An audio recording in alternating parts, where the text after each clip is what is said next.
Hai teman-teman, kembali lagi di channel Pendapat Yesep. Ini adalah preview Inter lawan Roma di mana tanpa penonton dan di laganya sengaja di reject harusnya hari malam ini dipindahin ke besok.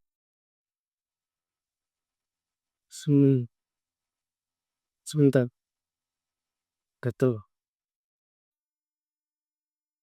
Alasannya di reject itu atau bukan di delay laganya, bukan di reject ya.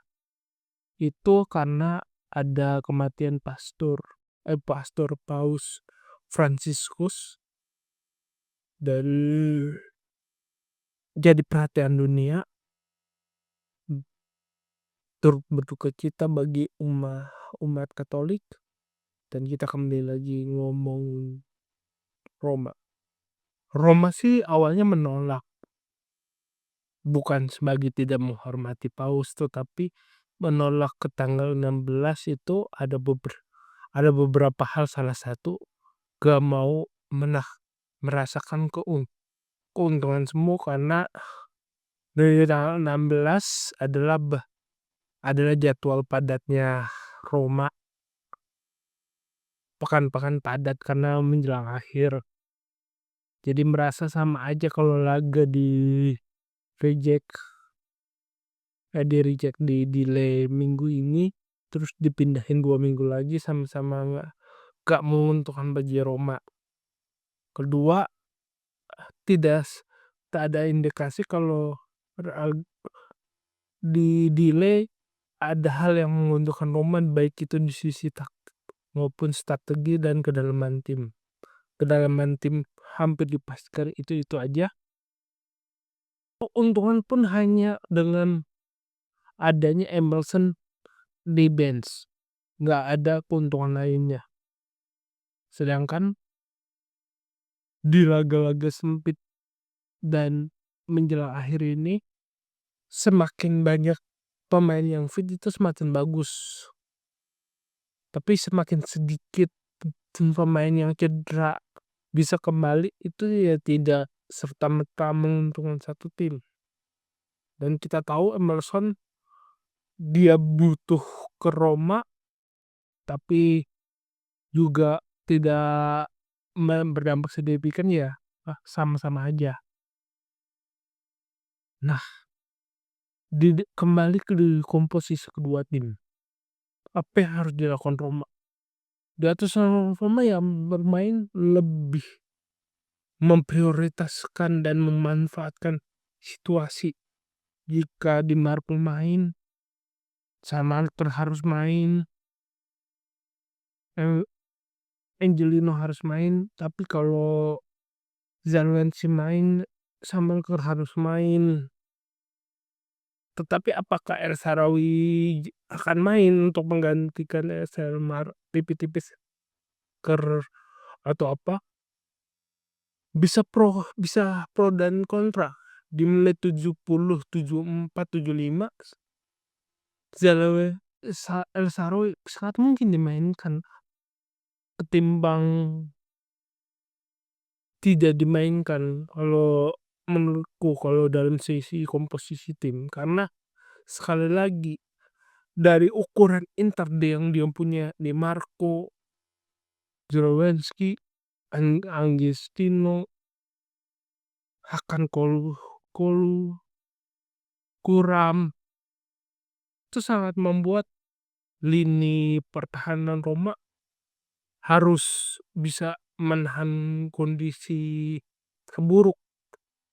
Iya, dia di bench masih ada Hummels untuk pertahanan, masih ada El Shaarawy, masih ada Defensif, masih ada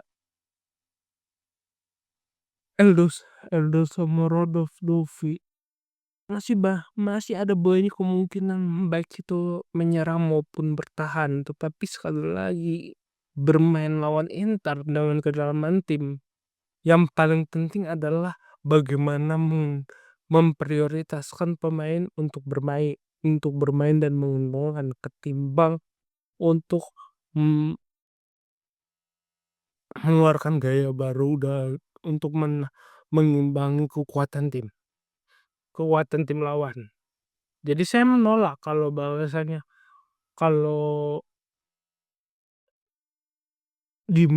Zalewski masuk, kita harus masukin El Shaarawy karena El Shaarawy lebih lebih punya kemampuan di Roma lebih bagus daripada Zalewski masuk. Zalewski ganti Di Marco itu adalah sebuah proyek jangka panjang ketimbang Roma yang hanya bermain situasional. Itu yang menyebabkan Ranieri dan Filippo Simone Inzaghi berbeda.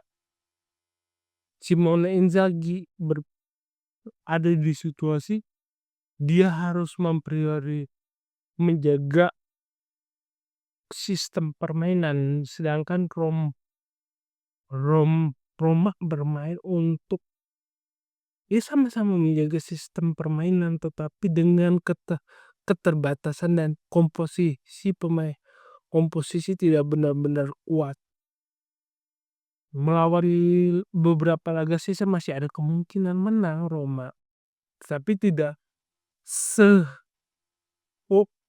probabilitasnya tidak secantik bagaimana laga-laga Inter nantinya. Jadi melawan Inter sekali lagi Roma harus bermain skala prioritas. Apakah setiap kemungkinan bisa saja terjadi dan setiap kemungkinan harus bisa dicari alternatifnya. Dan itulah kelebihan Ranieri di dalam beberapa laga Roma mampu bisa bermain mencari titik pemecahan masalahnya ke tim setelah lawan Atletico Bilbao. Tetapi kalau Roma tidak bisa mencari titik tengahnya karena beberapa masalah nanti di pertandingan itu kan menjadi masalah dan akan merugikan Roma. Sekian dari saya, kurang lebihnya mohon maaf. Jika suka pada video ini silahkan like, subscribe Joseph. Jika ada saran tulis komentar. Jika ada keinginan berinvestasi silahkan klik link di deskripsi. Akhir kata, sampai jumpa di video selanjutnya. Terima kasih.